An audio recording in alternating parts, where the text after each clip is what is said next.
na carta de Hebreus. Como você bem sabe, alguns atribuem essa carta a Paulo. Não há um consenso entre os historiadores, entre os teólogos. Outros falam que pela linguagem foi Apolo, mas não temos nenhum registro. Ninguém disse assim, eu escrevi, né? Então não há uma autoria firmada e autorizada, né, para Hebreus. Mas ao ler esse livro, eu posso ver que se nos evangelhos é apresentado Jesus pelos discípulos, pelos apóstolos, e também nas cartas, Paulo faz isso, Tito, João, mas aqui eu vejo que é a revelação do próprio Pai para seu Filho. Como é tremendo isso, é maravilhoso. E eu gostaria de iniciar no capítulo 1, vamos ler apenas os 4 primeiros versos para a mensagem desta manhã, e gostaria de que você pudesse acompanhar. E também, antes de começar, quero agradecer você que nos visita pela primeira vez. Seja bem-vindo em nome de Jesus. Como a igreja fala, 2, 3.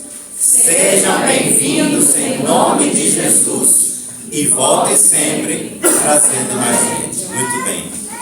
Para que o nome de Jesus possa ser conhecido.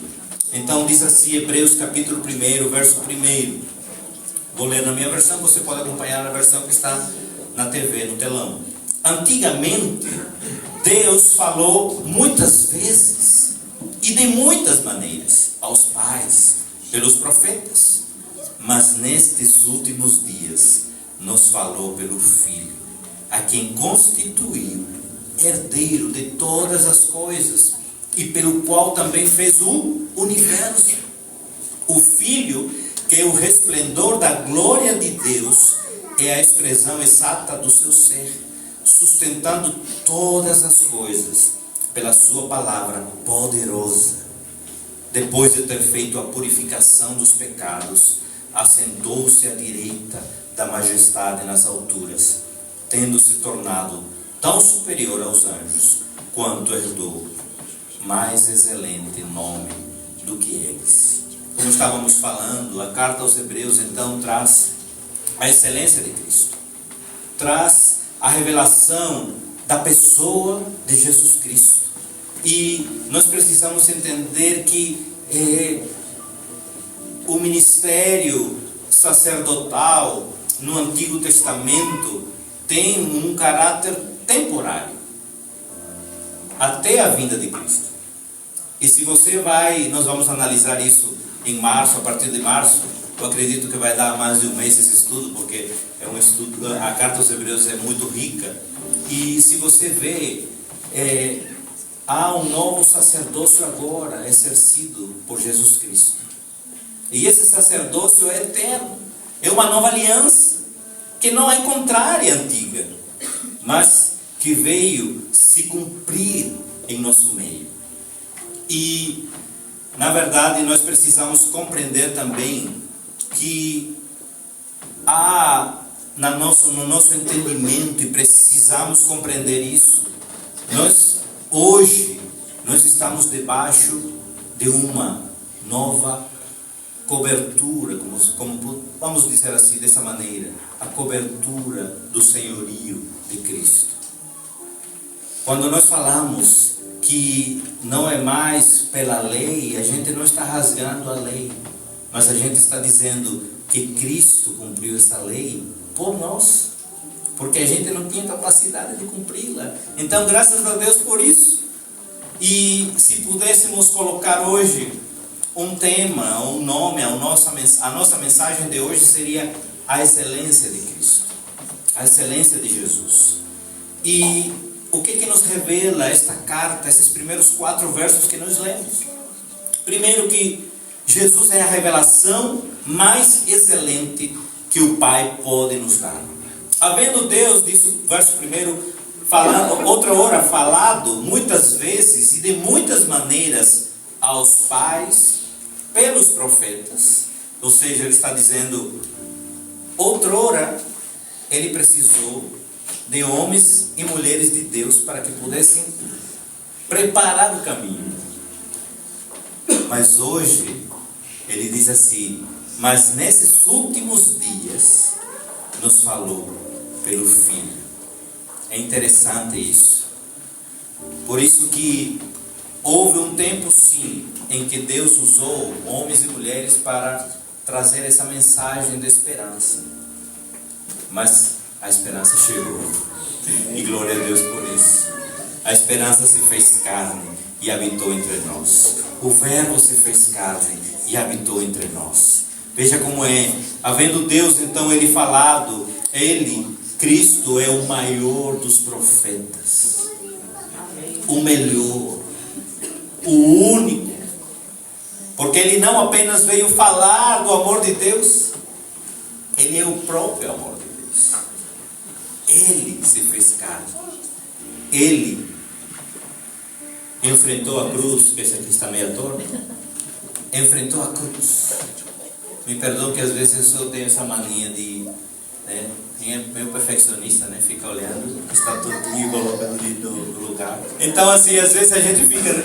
Mas na verdade, amados, nós precisamos entender que Cristo, ou na verdade, as palavras das profecias e dos profetas apontavam para quem? Para Cristo. Todas as palavras proféticas, desde Gênesis até houve um período que foi o período que muitos falam, o período do silêncio de Deus, onde não se levantou outros profetas, a não ser quando veio a era de Cristo, João, que foi o último, e depois veio Cristo, certo? Mas todos apontavam para Cristo. E João, ele dizia: olha, eu anuncio aquele que tira o pecado do mundo. E glória a Deus por isso. Apontavam a Cristo. Inclusive, se você vê em Lucas capítulo 24, 44, se não puder abrir, não abra, mas eu vou ler. A seguir, Jesus lhes disse: são estas as palavras que eu vos falei, estando ainda convosco. Importava se cumprisse tudo o que de mim está escrito na lei de Moisés, nos profetas e nos salmos. Nós também vemos que a humanidade que ouviu essa mensagem esperava Cristo. E na verdade ainda tem alguns desavisados que ainda esperam Cristo. Só que Cristo já veio. Lucas capítulo 10, verso 24 diz assim: pois eu vos afirmo que muitos profetas e reis quiseram ver o que vedes e não viram, e ouvir o que ouvides e não ouviram. É interessante porque muitos no Antigo Testamento talvez anelaram ver o Messias e não conseguiram ver. E hoje, inclusive Jesus fala isso: bem-aventurados aqueles que não me viram, mas creram. Hoje nós fazemos parte dessa geração que não conseguiu ver física nem palpavelmente Jesus, mas cremos que Ele é o autor e consumador da nossa fé. Glória a Deus por isso. Fomos salvos pela graça. Atos capítulo 15, nós vamos abrir muito a Bíblia, então eu estou lendo, mas se você quer acompanhar pode abrir, tem um telão também. Atos 15, 11 diz assim: mas cremos que fomos salvos pela graça do Senhor Jesus, como também aqueles foram. Jesus é a mais excelente revelação de Deus, porque Ele é o próprio Deus. Aqui eu estou fazendo só um panorama aqui desses primeiros versos. Todos os profetas, apóstolos e demais escritores que escreveram sobre Ele não podem se comparar ao Senhor, porque todos eles apenas fizeram uma descrição limitada sobre Ele. Porém, todos dependeram dele, assim como nós também dependemos dele. Não coloquemos, a glória de Cristo em nenhum homem. Todo homem, mesmo que seja servo de Deus, tem os pés de barro. Por isso, toda a glória e toda a honra tem que ser dada a Cristo. Não a homens, não a nós. Veja o que diz então, nesses últimos dias, verso 2 do capítulo 1 de Hebreus: mas nesses últimos dias nos falou pelo Filho, a quem constituiu herdeiro de todas as coisas, pelo qual também fez o universo. Isso revela que Cristo é o ápice da revelação de Deus. Primeiro, porque Ele é Filho de Deus. Segundo, porque Ele é herdeiro de tudo. Terceiro, porque Ele é o Criador de tudo, junto com o Pai. Muitas vezes a gente não entende e quer começar a matutar a cabeça, querendo entender a Trindade. Se você ler o livro de Hebreus, você vai ver aqui a Trindade. Você vai ver que Deus está falando do Filho. E que Ele também enviou o Filho e agora nos deixou o Espírito Santo até chegar o Filho. Cristo é a revelação de Deus no seu mais alto grau. Ele é o Filho de Deus. Por isso, é igual a Deus. João 5,18. Quem pode ler? João 5,18.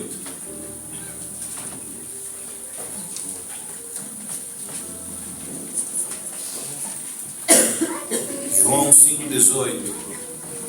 Por isso, pois, os judeus ainda mais procuravam matá-lo, porque não só quebrantava o sábado, mas também dizia que Deus era o seu próprio Pai, fazendo-se igual a Deus. Ele mesmo disse que Ele era o próprio Deus. E na hora, os judeus eles não conseguiam compreender isso. Como é que uma pessoa que é comum igual a nós, diz que é filho de Deus, que Ele é o próprio Deus? Eles não conseguiram compreender isso. É interessante, para que alcancemos então a herança eterna, nós precisamos estar nele. Não sei se você já participou, ouviu talvez um filme, onde há herdeiros e há um testamento. Para que você receba a herança, o seu nome precisa estar no testamento. É ou não é verdade? Pois Ele nos garante que o nosso nome está escrito no livro da vida. Amém. Você quer maior herança do que a vida eterna? Muitas vezes a gente se apega às coisas desse mundo que são momentâneas. Algumas são boas sim, porque ter uma casa boa é legal, ter um carro bom é muito bom, mas nada se compara à nossa morada celestial que está nos céus. Nada, absolutamente nada. Jesus então é o ser mais excelente. Veja o verso 3. O Filho que é o resplendor da glória de Deus e a expressão exata do seu ser, sustentando todas as coisas pela sua palavra poderosa. Depois de ter feito a purificação dos pecados, assentou-se à direita da majestade nas alturas. Veja o que diz. Porque Ele possui a mesma glória de Deus. Por isso Ele é resplendor da glória. Veja o que diz João capítulo 17, versos 4 a 5. Eu te glorificarei na terra, consumando a obra que me confiaste para fazer. E agora glorifica-me, ó Pai, contigo mesmo, com a glória que eu tive junto a ti, antes que houvesse mundo. Ele também leva o seu servo a ver a glória. João capítulo 12, verso 39 e 41. Sabe por que eu gosto muito de proclamar a palavra? Porque nela não há erro. Eu posso falar qualquer besteira aqui, mas a palavra não. Ela que nos sustenta. Por isso, verso 39 de João capítulo 12, não podiam crer. Porque Isaías disse ainda: cegou-lhes os olhos e endureceu-lhes o coração, para que não vejam com os olhos, mas entendam com o coração, e se convertam, e sejam por mim curados. Isto disse Isaías, porque viu a glória dele, e falou ao seu respeito. Também quero dizer a vocês que Ele, Cristo, é o que o seu povo viveria para ver a glória. 1 Coríntios capítulo 10, verso 31. Porque Ele quer que o seu povo, que nós, possamos viver a sua glória, viver para a sua glória, na verdade. Portanto, quer comais, quer bebais, ou façais qualquer outra coisa, Fazei para a glória de Deus. Quer comais, quer bebais, ou fizer qualquer outra coisa. Tudo que você e eu fizermos tem que ser para a glória de Deus. Na escola, viu, meninas? Vocês precisam assistir a aula, tratar o professor e o colega, pensando em que é para a glória de Deus. No trabalho, viu, meninos? Tudo é para a glória de Deus. Porque a gente às vezes se engana e diz, não, é na igreja. Só na igreja que eu venho com minha aureola, né? Não, é fazendo tudo. Tudo. A gente tem que se vigiar em todo momento. Eu me vigio muito no trânsito, porque às vezes eu fico meio nervoso, né? Eu tenho que me vigiar. Eu preciso me vigiar, né? Principalmente quando pego carona com Isaac. Tô brincando. Mas eu preciso me vigiar. Quando o autor e consumador da nossa vida, ele se torna verdadeiramente o resplendor da glória de Deus em nossa vida, nós vamos também anunciar isso para o mundo. Nós vamos também resplandecer a glória dele, porque não é a nossa glória, a ele toda a glória. Aqui não é o pastor, não é o louvor, não é o irmão fulano de tal que tem que prevalecer e ser glorificado. É o nome do Senhor. Ele é a expressão exata do seu ser. Ele é Deus com o Pai e como o Pai. No princípio, João capítulo 1, verso 1, no princípio era o Verbo. E o Verbo estava, e o Verbo era? Ele é Deus. Ele é Deus. Mas Ele também é o Deus que revela o Pai. Colossenses 1,15 diz assim: esta é a imagem do Deus invisível, o primogênito de toda a criação. Muitas vezes as pessoas se perguntam, mas ninguém viu Deus. Ele se fez carne e habitou entre nós. Ele se fez carne. Deus, ele é presente com o povo, como o Pai era presente. Deus se fez presente com o povo, como ele se fazia presente na antiga aliança, através da coluna de fogo, da coluna de nuvem, das manifestações poderosas, do trovão. Mas hoje ele se faz presente através do Filho. Cristo não é parecido com Deus, ele é Deus. Ele é o Deus conosco, o Emanuel.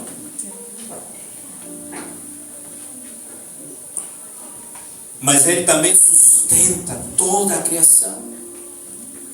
O sustento dele se estende a tudo. Às vezes a gente quer romantizar e diz assim, não, porque a minha vida está nas mãos de Deus. Sim, a nossa vida está nas mãos de Deus, mas o universo todo está nas mãos de Deus. Não é só a minha vida, mas é todo o universo. Tudo está nas mãos de Deus. O sustento dele se dá através da sua palavra. Veja o que diz aí. Sustentando, capítulo 3, na parte B, sustentando todas as coisas pela sua palavra poderosa. Ele sustenta pela sua palavra, pelo seu poder. Jesus sustenta tudo. A nossa vida depende totalmente dele. É ele quem providencia o que é necessário à nossa sobrevivência. Ele não apenas criou, mas ele preserva a vida. Por isso que cada vez que você acorda, que eu acordo pela manhã, tenha certeza que a sua misericórdia se renovou nessa manhã. Amém. Tenha certeza que verdadeiramente é pela misericórdia de Deus que nós não fomos consumidos, porque Ele nos sustenta pela sua misericórdia. Você pode até correr, até se esforçar, até batalhar, até fazer qualquer coisa, mas não adianta. Nossa força é limitada, nossa força é pouca, nossa força, fazendo uma contraditoriedade agora, é muito fraca. Eu posso ir no ginásio, né, Júnior? E ter um bíceps, né, muito forte, mas não se compara à força do Senhor. Jesus também é o sacrifício mais excelente. Depois de ter feito a purificação dos pecados, assentou-se à direita da majestade nas alturas. Veja bem o que quer dizer isso. O seu sacrifício, ele trouxe perdão definitivo para os pecadores. Trouxe perdão definitivo. O que significa isso? Que ele já nos perdoou pelos nossos pecados passados, pelos presentes e pelos futuros. Agora, vamos esclarecer isso, porque muitos pegam isso e dizem: então o pecado, Jesus já me perdoou. Não significa isso. É que você e eu já fomos perdoados, mas nós precisamos viver agora em alerta. Cuidado. Claro, podemos pecar e pecamos porque somos falhos, somos pecadores, mas nós não devemos viver na prática do pecado. Não é isso que Deus quer. Deus está dizendo: meu filho, eu sei que você é limitado, que você é pecador, que você é miserável, e por isso já te garantizei o perdão. Mas não brinca com isso. Não fica, como diz o nordestino, né, do interior, não fica me atentando, seu cabra macho. Não fica me atentando, porque a gente às vezes quer atentar a Deus fazendo, né? Não, nós precisamos entender que Ele perdoa sim a todos aqueles que aceitam o seu sacrifício e se convertem a Ele. Veja o que diz Atos capítulo 3, versos 19 e 20. Atos 3, 19 e 20. Arrependei-vos, pois, e convertei-vos, para serem cancelados os vossos pecados, a fim de que da presença do Senhor venham tempos de refrigério, e envie Ele o Cristo, que já vos foi designado, Jesus. Ele perdoa e não passa em rosto nossos pecados passados. Graças a Deus que Deus não é como a gente. Quando o nosso irmão faz alguma coisa com a gente, vamos ser mais específicos. Quando a nossa esposa ou nosso esposo faz alguma coisa, a gente vive jogando no rosto. Mas bichinho, tá lembrado? Você fez aquilo comigo. Imagine se Deus colocasse em rosto todos os nossos pecados. Não tinha mais cara para estar aqui. Imagine, Ele mesmo apaga nossas transgressões. E graças a Deus por isso. Mas Ele não apaga essas transgressões e nos perdoa apenas para que a gente seja bonitinho e seja perdoado. Mas Ele apaga e nos perdoa para que a gente aprenda a perdoar também. Colossenses 3,13. Colossenses 3,13. Suportai-vos uns aos outros, perdoai-vos mutuamente, caso alguém tenha motivo de queixa contra alguém. Assim como o Senhor vos perdoou, assim também perdoai-vos. Como é maravilhoso! Ele nos ensina a perdoar, Ele nos ensina a amar, porque o sacrifício de Cristo trouxe perdão definitivo dos pecados para aqueles que nele creem. E não importa como foi sua vida no passado, Jesus perdoa e esquece, não passa em rosto, Ele limpa e apaga. Mas aqueles que Ele perdoou também precisam perdoar. Nós também precisamos perdoar o nosso irmão. Nós também precisamos exercer isso com nossos irmãos, perdoar quem nos ofendeu.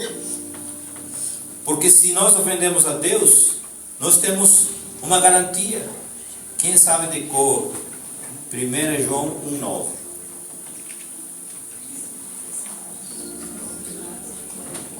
bem. Se confessarmos nossos pecados, Ele é fiel e justo para nos perdoar os pecados e nos purificar de toda injustiça. Nós precisamos entender isso. Mas precisamos entender também que o seu sacrifício foi perfeito e de uma só vez. Por isso diz assim: e ele se assentou à direita da majestade nas alturas. Não sei se você já sabia disto, mas quando antigamente, na antiga aliança, eram oferecidos sacrifícios pelos sacerdotes, o sacerdote, ele nunca, nesse momento de sacrifício, de oferecer ao Senhor, poderia se assentar. Era o tempo todo em pé. Por quê? Porque o fato de se assentar era dizendo que já tinha acabado tudo. E é por isso que Hebreus ele vai trazer essa lembrança. Primeiro porque Hebreus é uma carta que é escrita para os hebreus. Na verdade, assim, não sei se você entende e sabe disso, mas o povo hebreu foi o povo que veio da descendência de Abraão. Então, vem a descendência de Abraão e vem um povo que Deus levanta. Do meio desse povo, então, Deus separa e escolhe Israel, para que Israel, que tinha 12 filhos, e há 12 tribos em Israel também. Então, essas tribos, elas fazem parte da nação de Israel. Mas dentro de todas as tribos, há uma tribo que se destaca, que é a tribo de Judá. E essa tribo, então, é quem é conformado os judeus. Mas aqui ele está falando para todos os hebreus que ele separou. Porque dentro desse povo, então, houve ramificações. E essas ramificações vêm Israel, vem a tribo de Dan, a tribo de Levi. Mas aí ele está dizendo todo hebreus. E eles sabiam a lei, eles conheciam a lei. Por isso que eles sabiam que o sacrifício realizado pelos sacerdotes no Antigo Testamento era feito em pé, continuamente. Continuamente o sacerdote precisava estar em pé. Mas o sacrifício de Cristo, depois de realizado, quando ele diz assim: tetelestai, está pago, está consumado. O que acontece? Ele se assenta, porque está feito. Não há mais nada o que fazer. Não há mais o que fazer. Nada do que você e eu façamos mais vai adiantar alguma coisa, porque ele já fez tudo. Ele assentou-se. O sacrifício realizado por Cristo pagou a nossa dívida. Veja o que diz Colossenses capítulo 2, verso 14.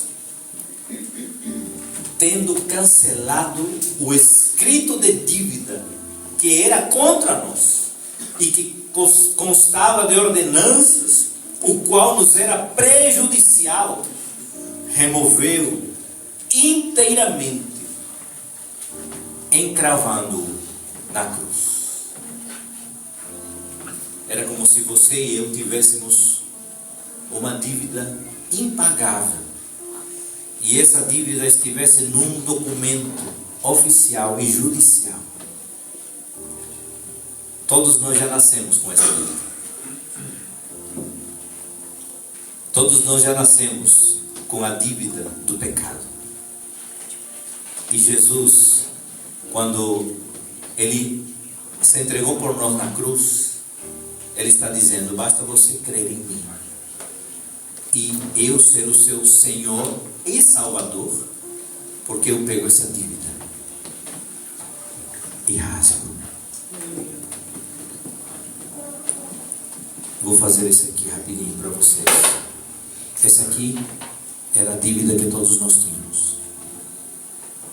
Está escrito aqui: Esteban, Júnior, Débora, Tainá, Isaac, Solange, Júnior. Todos nós já nascemos com isso. E tem um nome aqui: pecado. E tem um preço aqui: impagável. Para nós era impossível, mas Deus enviou seu Filho, e Ele fez isso com tua e minha dívida.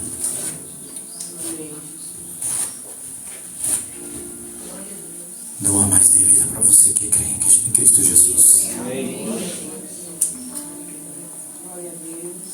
Não há mais dívida. Ele rasgou o escrito de dívida que era contra nós. O sacrifício de Cristo Jesus foi perfeito e definitivo. Quando diz que Ele se assentou, está tratando desse caráter perfeito e definitivo do sacrifício. Ele está dizendo, Ele fez a obra de uma vez por todas, e não há mais por que Ele ficar em pé. Ele se assentou à direita do Pai. Glória a Deus por isso.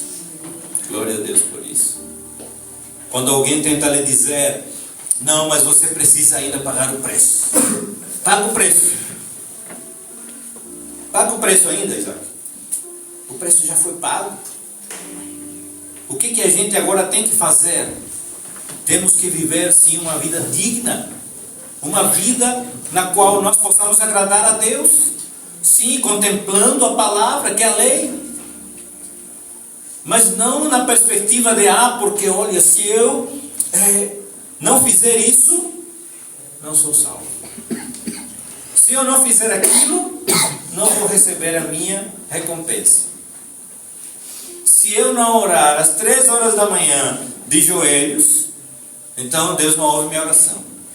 Não tem nada a ver com hora, não tem nada a ver com postura, não tem nada a ver com nada do que a gente possa imaginar. Porque Deus, Ele já abriu os céus. A gente canta, né? Abre o céu, Senhor. Mas os céus já foram abertos pelo Pai. Os céus já foram abertos pelo Pai. Quando? Quando Jesus veio a esse mundo. Ele nasceu. Porque o Verbo se fez carne e habitou entre nós. Louvado seja o nome do Senhor. O seu sacrifício nos deu livre acesso ao trono de Deus.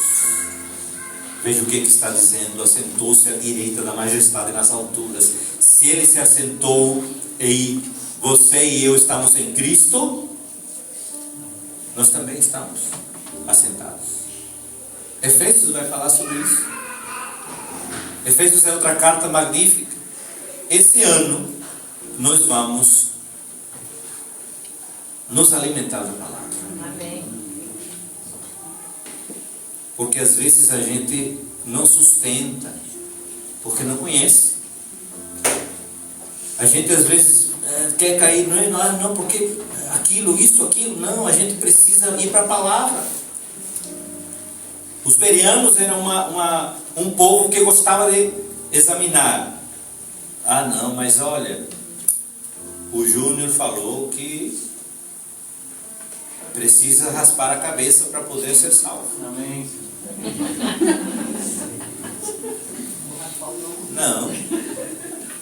Não precisa.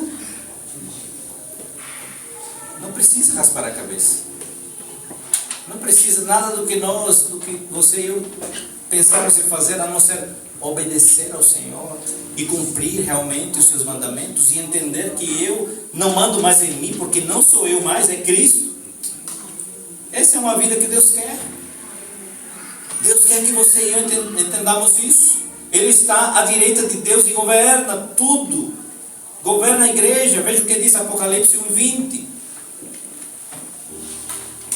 Apocalipse 1:20 diz assim: quanto ao mistério das 7 estrelas que viste na minha mão direita e aos 7 candeeiros de ouro, as 7 estrelas são os anjos das 7 igrejas e os 7 candeeiros são as 7 igrejas. Ele governa a igreja, a sua igreja.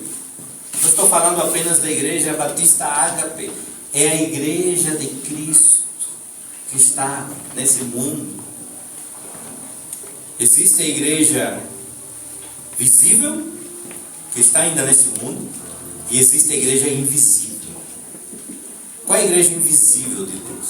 Aqueles que já partiram com o Senhor, estão aguardando que Ele venha para reinar definitivamente. Nós ainda somos a igreja visível, nós nos vemos. Mas amanhã eu não sei. Amanhã eu posso fazer parte da igreja invisível. O que eu não quero é deixar de fazer parte dessa igreja de Cristo. Ele, à direita de Deus, também coopera com a igreja. Marcos 16, 20. Marcos 16, 20 diz assim: e eles, tendo partido, pregaram em toda parte, cooperando com eles o Senhor e confirmando a palavra por meio de sinais que se seguiam. Amém? Amém. Glória a Deus. Porque à direita de Deus, Ele não só governa a igreja, mas também coopera com a igreja. Mas também à direita de Deus, Ele intercede pela igreja. Romanos 8:34. Romanos 8:34. Veja, eu quero que você leia comigo isso, em alto e bom som, quando sair do telão. 2, 3. Quem é que condena? Pois é Cristo quem morreu, ou antes, quem ressuscitou dentre os mortos, o qual está à direita de Deus, e é o que intercede por nós. Aleluia. Ele intercede por nós. Ele está intercedendo por você e por mim cada vez que a gente vai caminhando na nossa vida cristã e por acaso quer tropeçar. Ele disse assim: Pai, estou intercedendo pelo meu filho Esteban.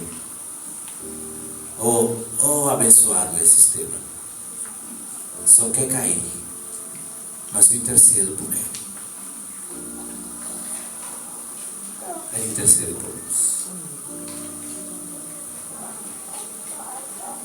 O sacrifício de Cristo nos deu livre acesso ao trono da graça, pois temos alguém lá que nos representa. É por isso que eu sempre gosto de dizer, quando Cristo olha para Tainá, quando Deus olha para Tainá, Ele vê Cristo em Tainá. Quando Deus olha para cada um de nós que estamos em Cristo, Ele olha primeiro para Cristo. Isso faz uma diferença tremenda na nossa vida. Porque se eu olhasse apenas para Esteban, eu já estava fulminado da face da terra. Mas graças a Deus que Ele olha para Cristo. Ele governa a sua igreja. Ou seja, a igreja não pode ter um dono humano.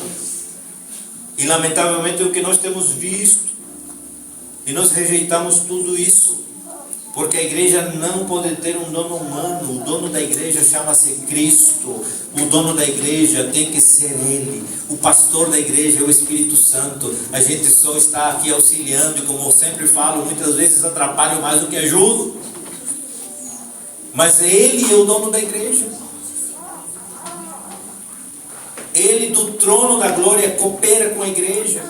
Ele do trono da glória, Ele age em favor da igreja. Ele intercede pela igreja. Quando Ele olha para nós, Ele vê e diz assim: abençoa aquela igreja pequena, mas que ela possa fazer a diferença em Valência, em Portugal. Amém. Onde estiver, em Coura, em Monção, em Porrinho, onde nós estivermos. E saiba de uma coisa: você que faz parte da igreja de Cristo, você é extensão dessa igreja onde quer que você for. No estaleiro lá em Vigos, você representa a igreja de Cristo. Onde você e eu formos, representamos a igreja de Cristo. E por último, Jesus é o nome mais excelente. Verso 4: tendo se tornado tão superior aos anjos, quanto herdou o mais excelente nome do que eles. O nome de Jesus é superior a qualquer outro.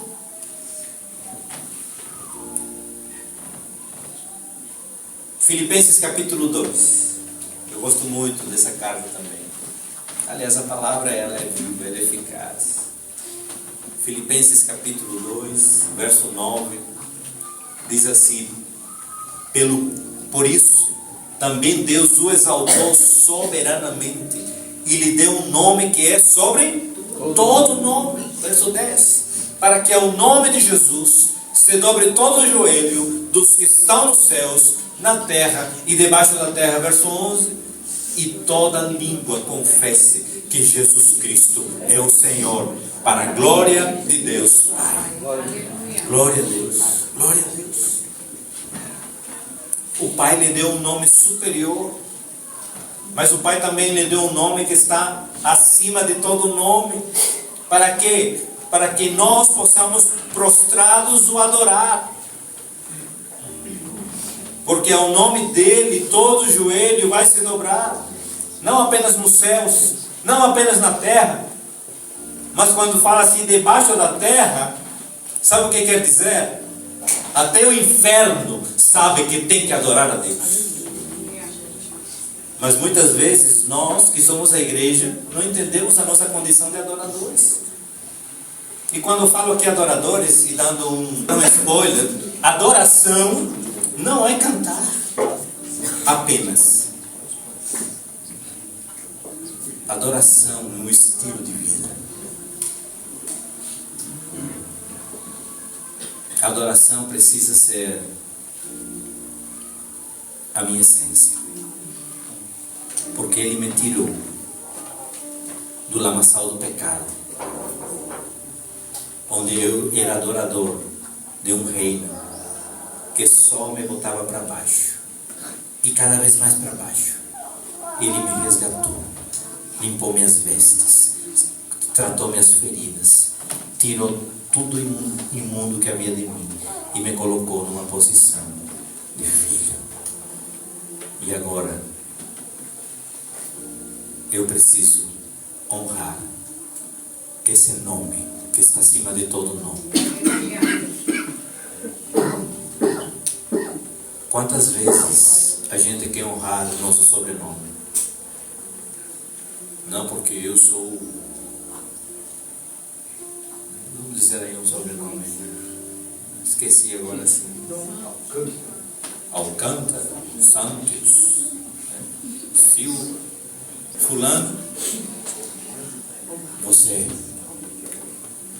tem um nome muito superior ao seu sobrenome.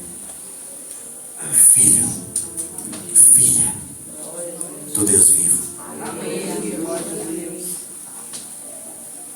Mas às vezes a gente não entende isso e quer voltar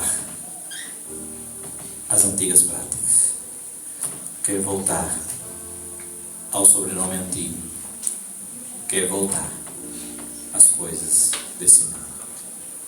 Entenda uma coisa: você e eu fomos chamados para viver uma vida digna daquele que nos chamou e daquele cujo nome é acima de todo nome. O Pai nos deu esse nome para que todos possamos ter autoridade e confessar, e toda língua confesse que Jesus Cristo é o Senhor, para a glória de Deus Pai. O nome de Jesus é incomparável. Tem até uma música, não sei se podem preparar, de Ademar de Campos: o nome de Jesus é poderoso. Pois está acima de todo nome, e um dia todo joelho se dobrará, e toda língua confessará que Jesus Cristo é o Senhor. Não adianta hoje alguém na rua dizer: não, eu sou ateu, eu não acredito. Porque o dia que a trompeta soar,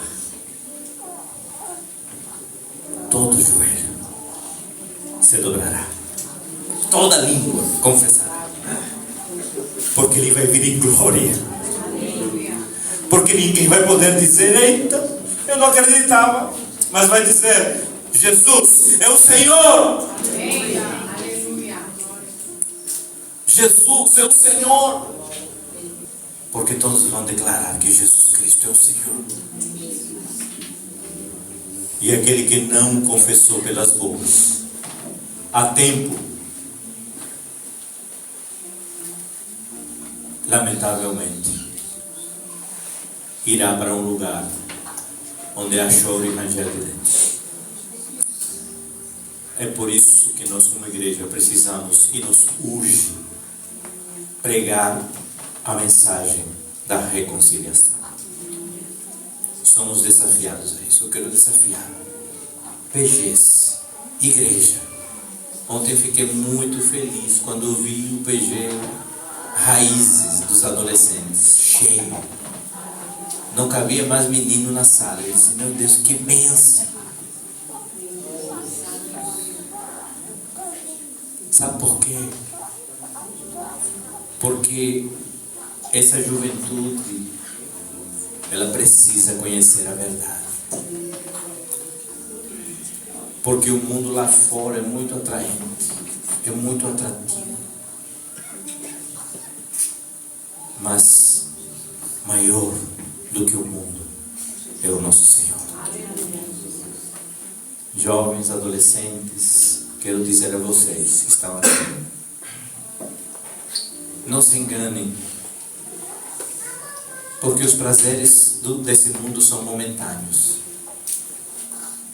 É muito bom, momentaneamente, mas depois há vazios no nosso coração. E esse vazio só Deus pode cumprir, pode preencher. Não há outro. E como eu vejo mais meninas aqui, não deixe se encantar pelas palavras bonitas dos rapazes. Amém. Se encantem pelas palavras do Mestre. Essas palavras são do Mestre. Apesar de que vi mais empolgação dos pais das meninas do que das meninas, mas empolguem-se pelas palavras do Mestre. Louvado seja o nome do Senhor, porque o nome de Jesus é a garantia da resposta de Deus. Para finalizar, 2 Coríntios capítulo 1, versos 19 e 20.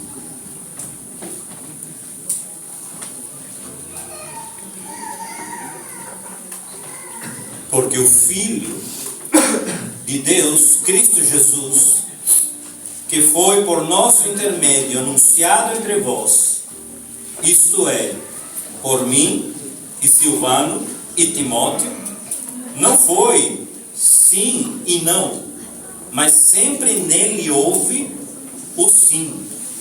Porque quantas são as promessas de Deus, também nele o sim, porquanto também por ele é o amém, para a glória de Deus por nosso intermédio. Vou ler nessa versão que tem aí, verso 19, por favor, Pedrão. Porque o Filho de Deus, Jesus Cristo, que entre vós foi pregado por nós, isto é, por mim, ou seja, Paulo, Silvano e Timóteo, não foi sim e não, mas nele houve sim.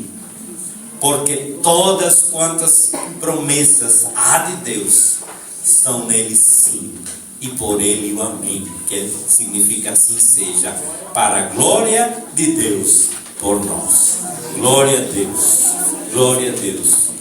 Que Deus abençoe suas vidas, que Deus derrame graça nos seus corações, e que nós possamos ser uma igreja que entenda esse valor do Filho de Deus, do nosso Salvador, do nosso Senhor.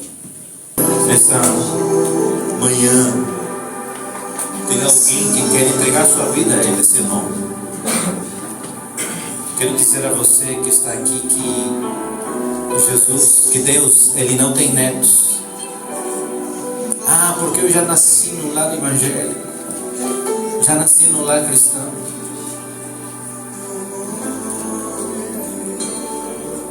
Ele não tem netos, ele tem filhos. Eu nasci num lar cristão e fui ensinado desde pequeno, mas me lembro como se fosse hoje, aos 12 anos de idade. estava num culto, num domingo pela manhã.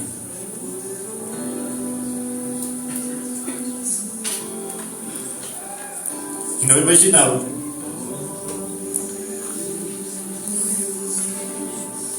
que muitos anos depois eu iria estar no continente do pastor que eu pregava nessa manhã. Era um espanhol de Múrcia. E naquele dia, com 12 anos de idade, as escamas caíram dos meus olhos. E comecei a chorar. E os meus colegas falavam assim: teu pai te deu cascudo? Eu disse: não. Eu recebi o Espírito com 12 anos de idade. Ele me tocou. E hoje eu quero desafiar. Se você está sendo tocado hoje, não importa a idade, não importa. O que importa é que você possa render a sua vida ao autor e consumador da sua fé. Que você possa se render a Ele. Porque não há salvação em outro, só no nome de Jesus. Faça a sua oração se você quer nessa manhã entregar sua vida a Jesus. Quero convidar você a fazer a sua oração.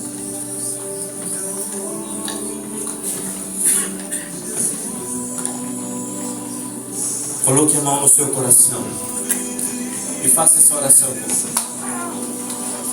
Diga: Senhor Jesus, eu quero entregar a minha vida. Eu reconheço que sou pecador. Eu reconheço que preciso de Ti.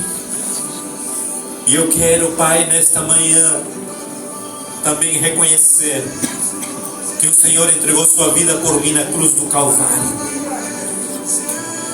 Eu quero pedir agora: escreve o meu nome no livro da vida. Apaga minhas transgressões. Perdoa meus pecados. Porque eu quero viver para a glória do Senhor. Porque a Tua palavra diz: quer comais, quer bebais, ou façais qualquer outra coisa, fazer para a glória de Deus. Quero apresentar Teus filhos que aqui estão. Aqueles que fizeram essa oração nesta manhã. Que o Senhor toque e ministre agora com Teu Espírito.